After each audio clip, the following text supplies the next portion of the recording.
and welcome to another episode of the Wanderlust Wealth Show. Today, I have a fabulous real estate investor and the owner of the Good Neighbor Realty, which is a boutique short-term rental brokerage here in Denver, Colorado. I am so excited to have you on this show, Chantal. Welcome. Thanks, Olivia. I'm so excited to be here. Me too. Okay, so Chantal, you have just a really phenomenal story. So before we even get into like the real estate and the brokerage and all of that, tell me first, who was Chantal before all of the real estate and investing and everything? Oh my goodness. I mean, Chantal has been a lot of different things before. I would say like as soon as I graduated college, I started as an event manager. And actually I was doing this while I was in college. So I was like full-time working events. I was doing nonprofit stuff. And then I was like, man, like this is a lot of work and for not that much income. And it was really not a great use of my skill set. Like I was good at the like client facing stuff, but when it came to like the admin and like the tedious organization, it was like not great for me. And so I kept on telling them like, hey, I'd really love to get into sales. And they were like, we don't know about that. Like you studied event management. And so we think, because that's what I did in school, I was in hospitality, really difficult major. Mm-hmm. No, I'm just kidding. I mean, you never know. No, I'm going to an engineer. It was like the easiest major ever. That's fair. That's fair. I feel like most things were easier than engineering, though, to be fair. This was a very easy major, but they made me get a job, which is great. So event management. And then I was like, I'd really love to get into sales. And my aunt at the time was in pharmaceutical sales. And she was like, Chantal, I don't have any time to train you. Like, this is super hot right now. Like, we're selling this, this, and this. Here's a script pad. Go and like establish relationships with doctors, ask for them to prescribe this like great thing for their patients and like go from there. And so then I started doing like door to door, like physician offices and was like literally learning how to pronounce the medications. Oh like, my God. Them. I learned from them correcting me, unfortunately. But honestly, it was like a really good career. And then I just like, as I was going from doctor's office to doctor's office, I was like, man, I would really like to have another option outside of just medical sales. Because if I don't show up to doctor's offices, first off, like everybody's happy that the medical rep doesn't show up to doctor's offices because you're interrupting them unless you're bringing like cookies or whatever. And then second off, I was like, I just can't see myself doing this for the rest of my life. And so that's when I fell into, books about becoming an investor and podcasts. And then I was like, I have to figure out how to become an investor, which led me into discovering I wanted to invest in real estate, which has brought me to where we're at today. I love that. So it's so funny. I remember, I think either you said this on a podcast or you wrote this down somewhere, but it was like behind every real estate investor is like an ex-burnt out corporate employee or like sad corporate employee. And I'm like, that is so true because so many of us kind of get into the space because we just had a wall with whatever we're doing. And it could be in corporate, it could be in school, it could be whatever. And just knowing deep down inside yourself that you were meant to do something else. For sure. And I think too, especially now people are starting to realize like the fragility of just everything from like your career to even people are feeling like that in their investments. And so for me, it was another outlet for me to create another stream of income, another source of like building my wealth outside of just what I was doing with my time Monday through Friday.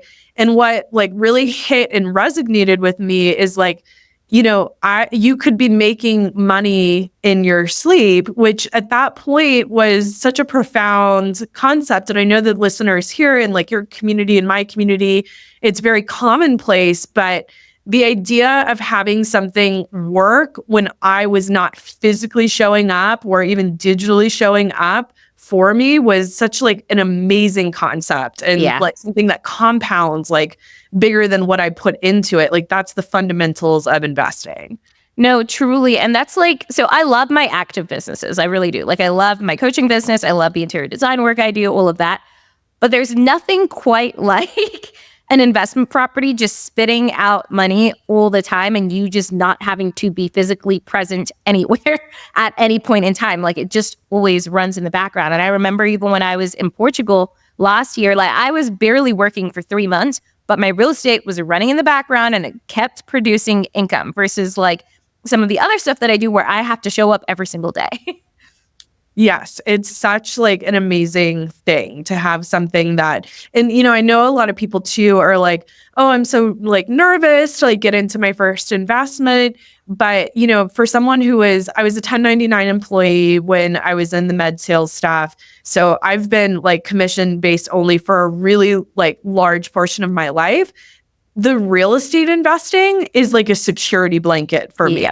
Like I'm like, I don't know exactly what's going to be happening in this, like commission-based job, but like my real estate is going to be making like on average, like X number of dollars a month. Like if it was a long-term rental, it would make this. If it was short-term rental, it would make this. Sure, there are ebbs and flows, but like it's been really consistent. Yeah. And so for me, it's like a security blanket. And it's always funny because so many times people feel very differently that it's risky or I know. I feel like my real estate is like the least risky thing that I'm doing, right? Yes. It's like literally that flotation device where if anything else happens, like I still got like people always need a place to stay. Worst case scenario, even if short-term rentals went away, right? Like people still need a place to stay. What? They need room by room rentals. And so that's something that we like talk about a lot is like just understanding your exit strategy. And then like, I feel like it really just gives me like peace and confidence to know that like, okay, here's best case scenario, but here's worst case scenario. And you're right. Like people legitimately will always need a place to stay, whether long-term, short-term, mid-term, like it is a fundamental thing that people need. Completely. So that first property, what was your first property? How did you get started?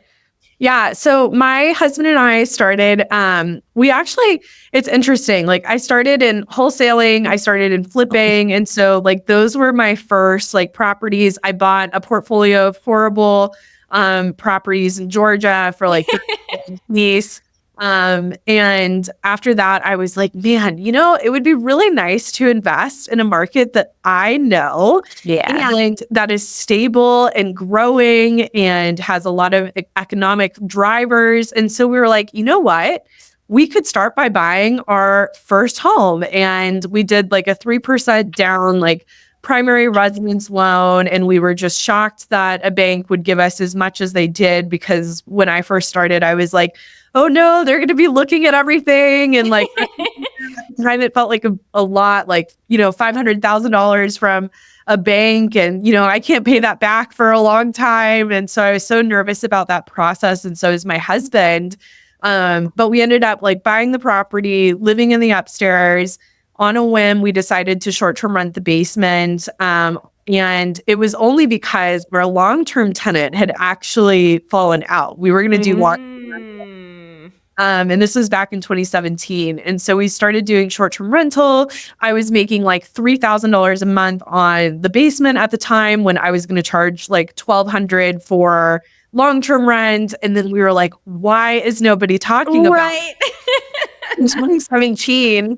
And so after that, we were like all in. We built a carriage home. My husband became a general contractor because he just loved renovating. And then we were like, well, we need to move out of here because we were renting the basement for $3,000.